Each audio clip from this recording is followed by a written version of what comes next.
Hello, I am Xander Smith with the Global News Station, and I am going to be your man reporting on the United States war with Buenos Aires, or the New World States Buenos Aires War.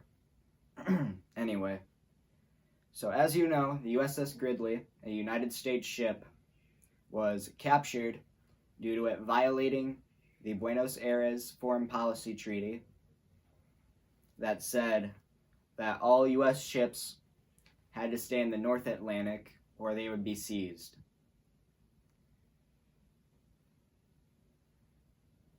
After failing to meet these demands, the Buenos Aires Alliance promised to give back the Gridley if they took all their ships that were currently stationed in places such as Trinidad, Barbados, St. Vincent, and put them all back in the United States, or bring them all back to the U.S., sorry. The United States refused, and thus the war had begun. So, the United States plan, shared by U.S. General Paul Van Riper, stated that they would go through Venezuela, before heading south to the Brazilian city of Manaus, and go west until they reach the coast, cutting off a good chunk of the Brazilian troops while also avoiding the dense Amazon jungle. This plan would be known as the Riper Offensive. But before we go to Venezuela, let's head to the Strait of St. Vincent, where the Battle of the St. Vincent Strait would take place. The United States 7th Fleet, made up of the USS Kitty Hawk aircraft carrier and the USS George Washington aircraft carrier, the destroyers the Muston, Howard, and Dewey, and 6 other support vessels, would go up against a garrison of 45 F-14 Tomcats, 25 F-4 Phantoms, and 15 TFB Avenger torpedo bombers.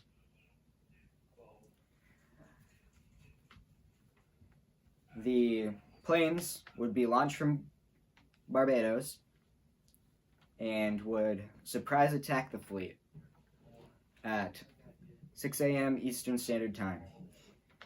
The Tomcats were used as bait, while the Phantoms and Avengers would take out the aircraft carriers.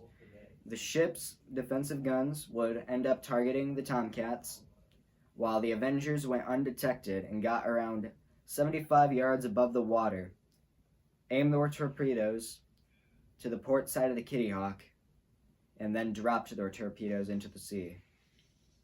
The torpedoes would hit the Kitty Hawk twice. After leaving 2 very large holes in the ship's side, the ship would begin to sink, and 2,000 men were able to be evacuated off the boat before it fully sunk. Although a loss for the Buenos Aires Alliance, they had taken out a carrier with over 6 decades of service, a major morale killer for the New World States. And with that, they took 3,500 men for their only 14 jets, which were all Tomcats.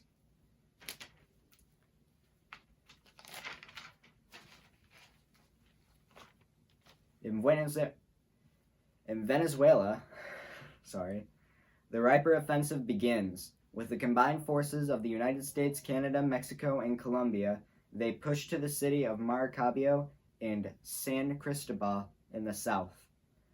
6,000 POWs are captured in Maracaibo alone. And this was added to the story just an hour ago.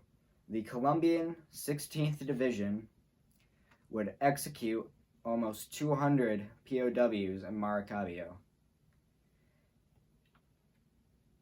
After those 2 cities were secure, the New World forces advanced to the capital of Buenos Aires. Not long after, the country would collapse. The Brazilians had sent troops into Venezuela to try and support. This didn't go super well, but we did have one battle that we can speak of. The battle at Cananamia, I believe that's how it's pronounced. After capturing the city only a few days earlier, the 7th Air Cavalry Forces of the United States, totaling around 200 men, would face off against 2,000 Brazilian troops.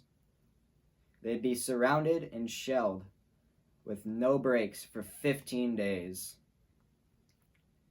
Then, after those 15 days, the Brazilians would advance into the valley. The U.S. forces would throw everything they had at the Brazilians until friendly forces would finally arrive to relieve them.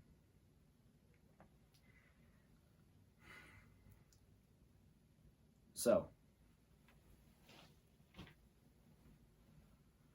both sides have had their victories so far. Now, what happens next? I believe that the next big battle will be somewhere near Trinidad, because that was another part of the U.S. plan, was to take that island, those 2 islands, and keep their expansion going while they keep the Riper offensive encircling the Brazilian troops that are still stuck in Buenos Aires. Oh my god, Venezuela, I cannot speak today.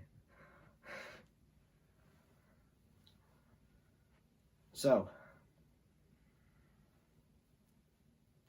other battles that might happen are a battle in the Atlantic, just out near the coast of Brazil, probably somewhere near Rio, would be my guess.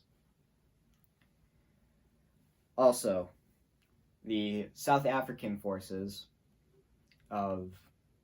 that were a part of the Buenos Aires Alliance, which include Angola, Botswana, Zambia, Zimbabwe, and of course South Africa, have joined the war on the side of their allies. That gives Buenos Aires another good 20 or so ships and millions more in manpower. So, we'll see how this all goes.